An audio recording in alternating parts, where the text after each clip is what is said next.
Lagi rame di tahun depan seleksi CPNS dan P3K bisa dibuka 3 kali dalam setahun. Seperti apa informasinya? Ayo kita bahas.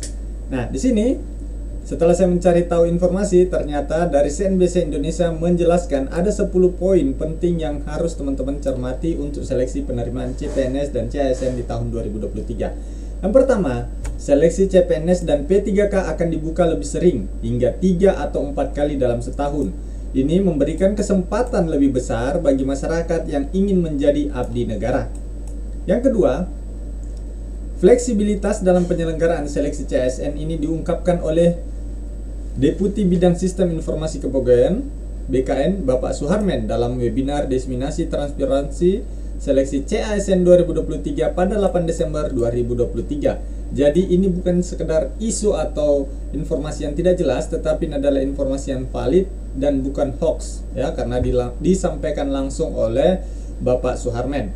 Yang ketiga, keputusan untuk membuka seleksi lebih sering ini diambil sebagai respon terhadap kebutuhan pemerintah akan tenaga kerja untuk mengisi kekosongan jabatan yang ditinggalkan oleh ASN yang pensiun atau meninggal.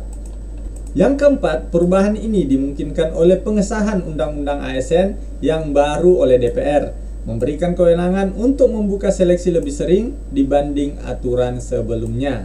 Ya, jadi ada dasar hukum untuk melaksanakan kegiatan penerimaan CASN ini secara 2 atau 3 kali dalam setahun.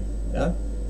Yang kelima, aturan baru tersebut dipicu oleh praktik pemerintah pusat dan daerah yang banyak merekrut tenaga honorer untuk mengisi kekosongan jabatan ASN yang ditinggalkan. Jadi memang setiap tahunnya pemerintah pusat maupun daerah juga sering melakukan perekrutan honorer yang menyebabkan penyelesaian tenaga honorer semakin rumit karena semakin tahun semakin bertambah.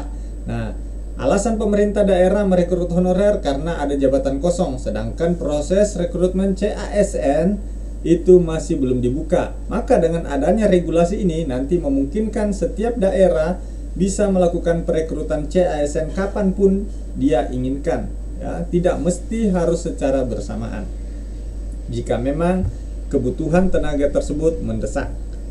Terus yang keenam, saat ini pemerintah sedang menggodok aturan turunan untuk mendukung implementasi undang-undang baru tersebut.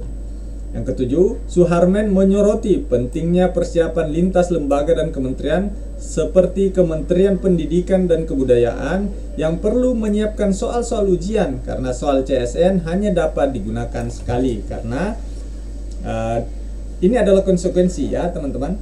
Ketika nanti CASN dibuka sebanyak 3 kali dalam setahun, maka otomatis tim pembuat soal, ya, dalam hal ini adalah Kementerian Pendidikan dan Kebudayaan, harus membuat lebih banyak variasi soal agar soalnya bisa bervariasi.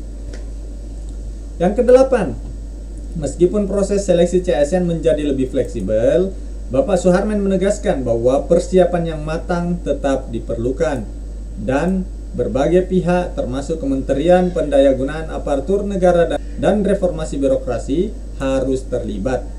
Kesembilan, pembukaan seleksi yang lebih sering diharapkan dapat meningkatkan efisiensi pengadaan tenaga kerja di sektor publik sesuai dengan kebutuhan jabatan yang kosong, tidak harus menunggu lagi pembukaan secara serentak, ya.